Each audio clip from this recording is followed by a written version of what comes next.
Good morning, and I know Scott's probably dying over there. He said, "Oh my God, will she stay on the script or will she deviate? Will she move off?" I'll probably do a little bit of both, but I want to really thank you for having us. And first, I'd like to thank Sharon Silva, the executive director, Peter Rooney, president, as he's been saying. But Elizabeth, it's coming, that's it. And then Elizabeth, your president-elect, for inviting me to speak to you this morning. So I thank you, Buckhead, for being there for MARTA and for this region. And I can say to you that we got a lot of hard work ahead of us.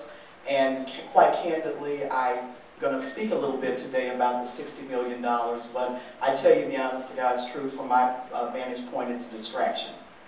Because it, whether or not we happen to have been dealing with this particular issue in terms of the $60 million, the reality is that we have significantly, in our region and in this state, underinvested in public transportation infrastructure for probably about a 15 to 20 year period of time. And unfortunately, it is catching up with us. We happen to be in a perfect storm at this point.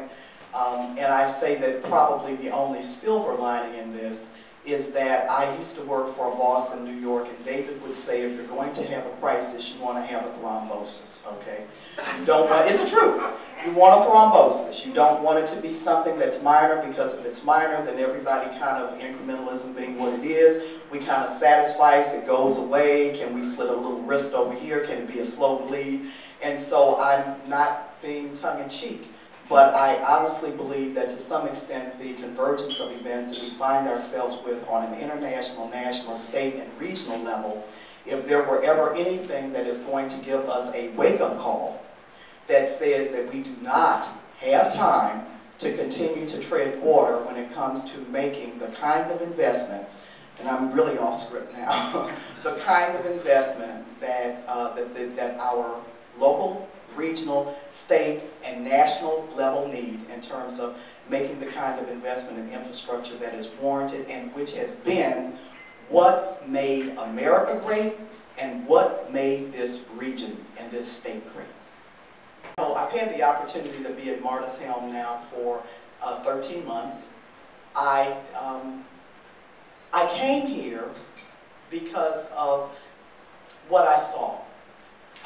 And candidly, and I'll tell you, I'm a startup change transition fixed manager. That's the way it is. It's always been that way for me. And so my typical lifespan in organizations is about 5 to 7 years. I do my best work when organizations are in those periods, those junctures, and I make no evaluative judgment that one type of management style is better than another. I just simply say to people, including myself, you need to know who you are and what kind of manager you are, and then look at that in relationship to the setting and the environment that you're walking into. I could tell that this region was in the period of churn.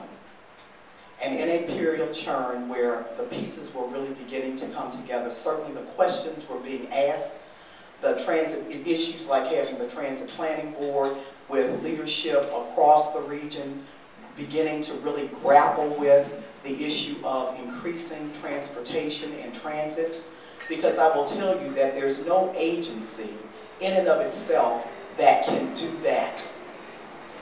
All transit is, we are a part of the fabric of the community that we're a part of. And if that community isn't asking, wanting, raising the questions, you simply write transit on that fabric. Now, we're essential lifeblood, but there's no transit for transit's sake.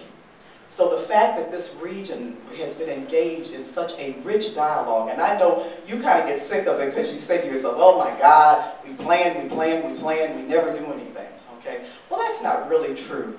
You've done a lot through the years. It's just that over the last 15 to 20, we got stuck. We got stuck. And I invite you to take, and I'm sure it's probably on the website now, the recent work that has been done by McKinsey & Associates. It's the IT3 at the state level, which is, I think, one of the best pieces that I've seen in terms of pulling together the compelling case regarding the lack of investment that is taking place in terms of public transportation within our area and region and state. And what it really shows is that up until about the mid-1980s, the state of Georgia, and particularly this region, we led the country in terms of, on average, per capita investment in transportation. We've now sunk to an all-time low. We're the second in terms of all the states in terms of what we are investing in the state of Georgia in per capita in terms of investment in transportation. Here's the action plan that we're going to put around it to solve it. Problems just need solutions. So, so what I can say to you is that, and I'll say some other things, but what I can say to you in the strongest of terms, and that was what excited me about this, because I said, my God, this is the Atlanta region. You know, I knew about MARTA. I've been knowing about MARTA for years. And it's always fun because whenever, it's very few systems in the country that are absolutely beloved in their own hometown, although they can be revered in other places, okay? So when I got here, and I did, I'm being very keen, I'm not sure who's in the room, but you'll find the Bev. I said, look, I'm sure who you are, but I don't know if I heard this. I said, when I saw one of the newspapers here, when I first came, I looked at the couple of years of clips before I came.